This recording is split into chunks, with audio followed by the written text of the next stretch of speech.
All right, in this tutorial, we're going to show you how to make a web page in Elementor. Specifically, I'm going to recreate this page I've made already.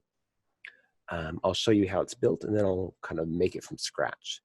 This tutorial is mainly kind of focused more on like web developers or web designers that want to use Elementor to either make web page building faster, but it could also be useful for, just the average run-of-the-mill person as well. But I am going to be going over a little bit more advanced techniques in some places, some HTML and some CSS as well. So we're going to show you how to make this page. I'm going to refresh it here. It has a little come-in animation. Get the idea. We have some featured treatments here with links. We have a button. We have some text. We have a picture in 2 columns. So I'm going to show you how to do some of this. First of all, I'm just going to go into the backend and show you a little bit how it looks in Elementor. You'll see that there are various sections. Each section has a blue knob here at the top. This actually allows you to drag and drop and move things around a little bit. If I wanted to actually move this like above this, for example, I could do so like so. The idea is that you drag, and then you watch for this blue bar to appear wherever you're going to put it, and that shows you where it's going to be placed. So I put that here, and I'll go back to where it's supposed to be. You'll also notice that there are these little gray icons. These are for columns. I think it's most obvious right here. You'll see that there's a section, and then there's a column, and then there's what we call an intersection, a section sort of inside of a section. So you'll see you have a section here, and then there's the title or heading, and then we have some columns, and each of these columns have an image block. And then down here we have another, a button block, I guess, as well. Then we have, again, some columns here. So you can click on this column. By the way, if I wanted to like rearrange this column, I could take this column and put it over here, or I could do the same thing and move it back. And let's see, anything else that I need to go over? This is an advanced text block, or actually that's not what it's called. Sorry, it's just a text editor block. But you can go in here. You can basically do everything you would normally do in a normal WordPress, editor. It's kind of nice. You can even edit right here in the main block as well. I can edit text, but I also like to use this area because there's a lot more menu options that are available, all your standard ways of formatting text. So this is just a quick look at dissecting this page. Now we're going to try to build this page from scratch. So I'm going to show you how to make a new page in Elementor and how to kind of work on it. So we're going to go up here to New and click Page. I'm going to give the page a name. We're just going to call it Home Demo. Then I'm going to, I'll hit Publish, I guess, right now to save it. And then I'm going to click on Edit with Elementor right here. It's that blue button. Then Elementor is loading. So one of the first things I want to explain is about page width. Most templates will have a maximum width by default. If I add a section here, and let's just stick a picture in there for a moment so you can see better what's going on. We'll say full width. If I have this photo in here, let's actually put a real picture in here. Let's put the girl's picture in. You'll see that she's only going to be just so wide, no matter how wide your screen is.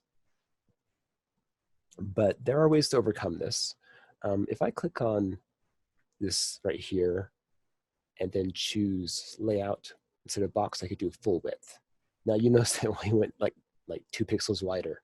And the reason is because the page template itself actually has a full width. You can kind of overcome this by doing stretch section. But if you have it available, I recommend that you go to settings and go to page layout and choose something like full width. This is going to work a lot better for you because it doesn't require JavaScript for the stretching out, and it's just a better result. So I saved this, and I'm going to hit refresh so you can see it because it doesn't show the page template change immediately for whatever reason. But now you'll see that this banner is the full width of the screen with one small caveat. There's a little tiny border around it, as you can see that. But we can fix that too by clicking Edit Section, and then going to Column Gap and choosing No Gap. Now it is nice and flush with the edges of the screen. You'll see that it comes all the way to the edge, comes all the way to the top, and looks really nice. I can also go responsive mode, just check and make sure it looks good on tablet and mobile, and it's looking good so far. We're doing well. We're off to a good start. Now let's add a section or some text on top. Now normally you wouldn't be able to add text directly on top of the image unless it was a background. But doing a background has its own problems.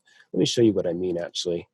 If I click on, let's just make a brand new column, and I'm going to do it as a background this time so you can see what I'm talking about. Now backgrounds could be great, don't get me wrong, they could be a very good way to go, but they're not perfect in all situations.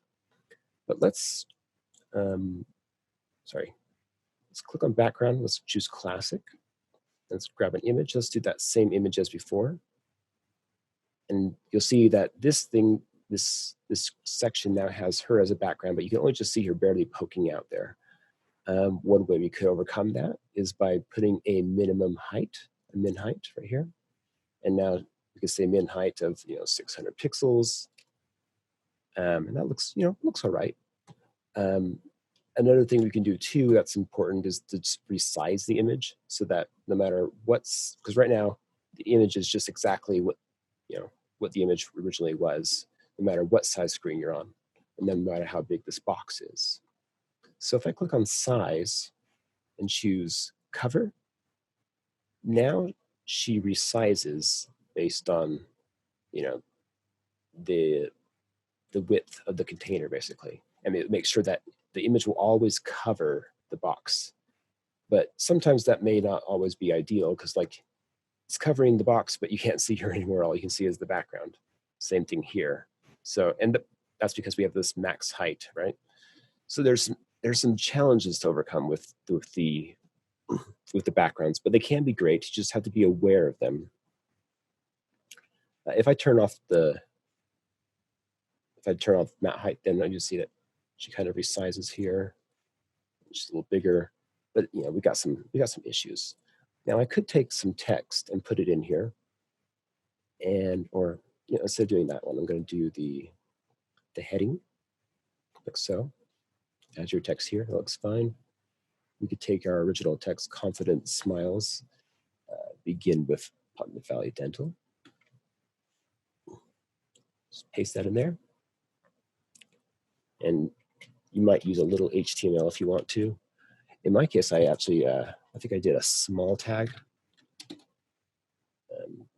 Doesn't have to be that, but that made it a little smaller, and then you can actually style it to be like exactly what you need. So style equals quote, and we're going to say font dash size.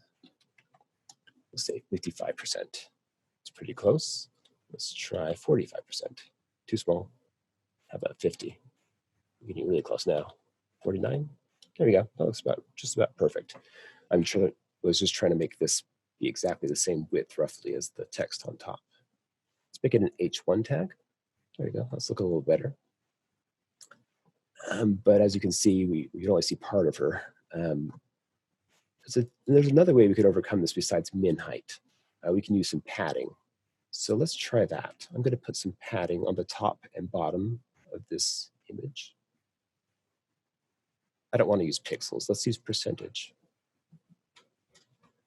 There we go. And that's looking, not bad, not bad. Let's see how it does on tablet mode. That actually works reasonably well too. Mobile, not bad, although she's kind of getting cut off there, but it's looking, that's a reasonable solution. If we go back to her and click on her image, we do have some more options. Like I said, I made the size cover, which was great. Let's do the attach or the position as center right. And we'll see how that looks on mobile. If you go to tablet, she's still there. There you go. So it's not bad. She ends up being in the picture the whole way. It's kind of covering her face a little bit. It's not perfect, but this is one way you can approach doing a banner like this. Doesn't require any real CSS particularly or custom coding. But sometimes you need something a little more, I don't know, you have very specific, vision in mind. In my case, I wanted to make sure that this banner had the text on top, but also that it kept it the entire time, that the position stayed on the left the entire time. And so by using an actual image block instead of a background, she scales and the entire image is shown no matter what size you're at. So let's take this, let's make so inside of this section, I'm going to add a HTML block this time, okay? We're going to do this like the developer way. So I'm adding an HTML block, and maybe to save time, I'm just going to copy the code that I used originally, but I will explain it to you briefly. We have a div, it's just a container. It's telling it to have text aligned right so the text flushes to the right. We have an H1 tag, have the small tag to kind of help it look right. And then we have a horizontal rule, that's this little line. And then we have a span with a link inside. It basically makes it look like a button. It looks nice, and so that's working pretty well. Of course, we do have some problems. You'll see that it's just sitting on top, right? And that's what's going to happen is like you can even sit on top or on bottom. But with a little bit of CSS code, we can overcome this for sure. In the original one, if you click here on settings and then click on advanced, you'll see I wrote a bunch of CSS code that helps style this page to be exactly the way I want. So I'm going to click here on this HTML block, and if I'm not already, I'm going to click on the advanced tab right here. And I'm going to give it a class called text box. And I'm going to go to the banner here and give it a ID of banner. It could be a class too, but I'm choosing to do an ID instead this case. Now you can add CSS directly to things in Elementor, and they show you this in their tutorials, but I don't recommend doing this. I'm going to show you where it is so you know. If you click on custom CSS, you could write a selector directly on this banner and be like border solid red. But I don't recommend this, and here's the reason. You'll end up having these scattered throughout all your blocks. And when you come back later to edit it, it's going to be a mess. You're going to have a hard time finding where your CSS was. It just makes things really difficult for maintenance. So what I really recommend is don't write a bunch of selectors all over the place on all your individual elements. Instead, write everything in a little style sheet here. So you click on this gear icon again, then you click on advanced, and then you can write your CSS right here, and you just give things classes and IDs, and life will be much better. So if I'd say banner, I could go here and I could then do the same thing, say border solid red. I'm going to also say position relative. This will make it so that the things that are inside of it that I make position absolute will be relative to this banner. So if I say banner text box, I can then change that to say position absolute. There we go. I'm going to say top 5%, left 5%, width 55%, and bottom 20%, we'll say. Doesn't really matter that much in this case, but that looks pretty good. But you'll see that we have this positioned absolutely on top of the actual photograph. And if we go to various sizes, it looks, passably good. We have some issues, of course, because our text is too big at certain points. So we might do something like text box, and let's just try something. I'm going to say font size. I'm just going to try 3VW. That's probably too big, but let's try 2. That looks all right. Now, the reason why I'm using VW here is that it actually scales with the size of the screen. A VW is a viewport width, meaning 2 viewport widths means it's like 2% of the total width. And fonts can actually be sized this way as well. It just makes a nice dynamic font size. But make sure if you use viewport widths that it isn't too tiny on a small screen. I'm going to get rid of this border. That looks pretty good. You know, like I said, we could do a little bit more nuanced design, but I'm trying not to get bogged down in all the tiniest of details. And this, looks nice, and it works across all the screen sizes pretty well. Let's go ahead and do a few more of the other simple things. I'm going to delete this. We don't need that anymore. But we did have a little text and graphic here. I'll do that really fast because that's easy. So let me show you how to make a section. You can click here, and you can choose if you want multiple columns. This time I'm going to do 2 columns. And then I'm going to take the image here and drag it to the right. And do, where is that guy? I'll click on him right here. And we'll give him an alt text, guy at the dentist. That looks good. And now I'm going to add a text editor right here. Looks good too. And we'll just copy the text that we had here.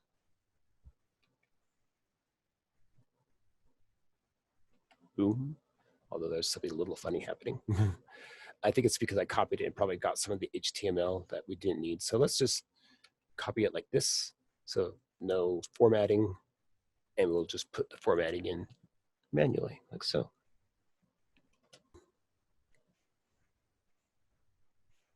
Sometimes you have to kind of play with things a little.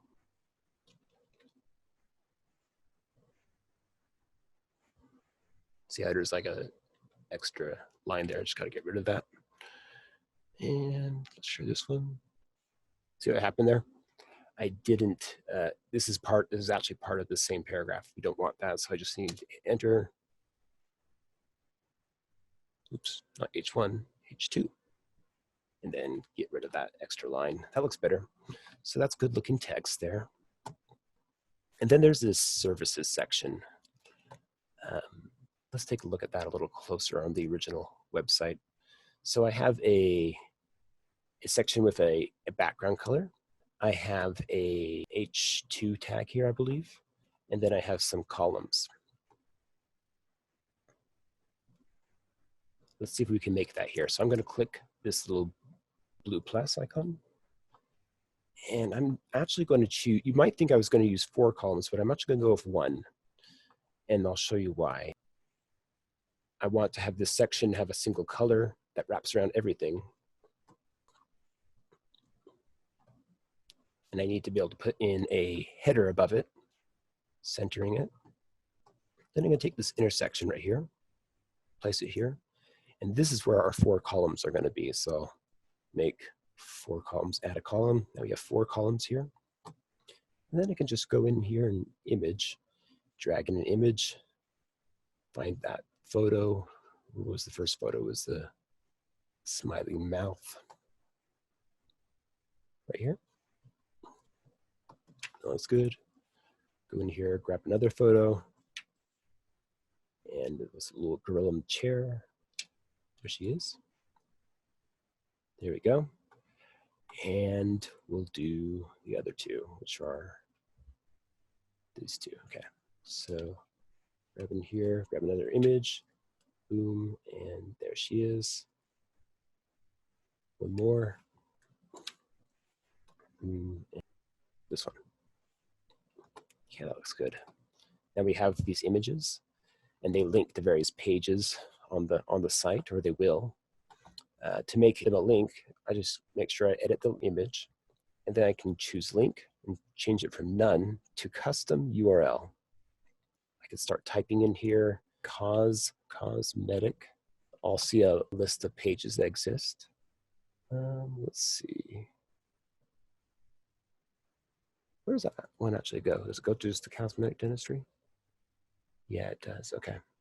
Another way you could also do it is you could just grab this part of the URL right here, everything after .com, and you could just paste that in there. So either way will work great. And if I hit update, we can view our page, see how it looks.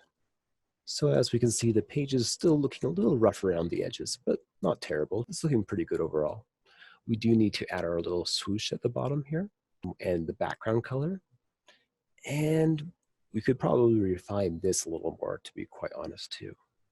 So I'm going to add a new image here. I'm going to put it right here. That looks good. And we're going to choose our image. Right down here is our little flourish graphic. I'm going to make sure I choose full size. And now we're going to add a class to it. We'll just call it Swoosh. Looks pretty good. And now we can add in our CSS. So again, we go to settings right here and then advanced at the top. And now if we type in .swoosh, we can say position absolute bottom 0. That looks pretty good right there. Let's make sure it looks okay across the various devices. Yeah, it looks fine. Very good. And now we need to make sure that this section right below it matches the same color as the graphic. So I'm going to show you a trick. If we refresh this page, I'm going to right-click and hit Inspect Element. Now in Firefox, there's a useful little eyedropper tool right here. If I click on that, then I go up to this light green color, I can sample it. And it will copy it to the clipboard. And then I can just click on my section again. And I can choose Style, Color right here. And paste the color code like so.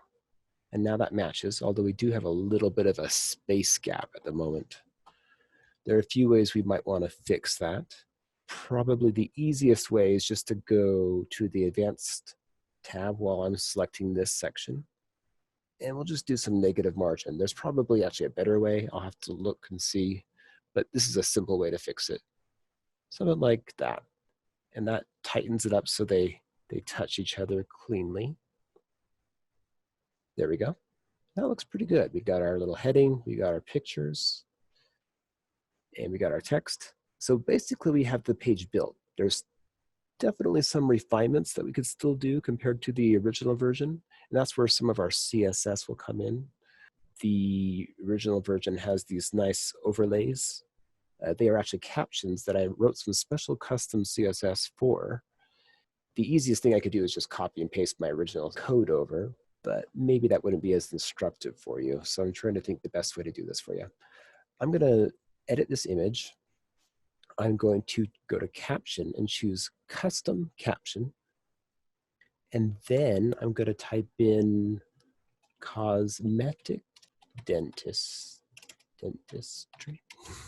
And let me show you how to style things like this. This is some more advanced technique here that's really valuable to learn.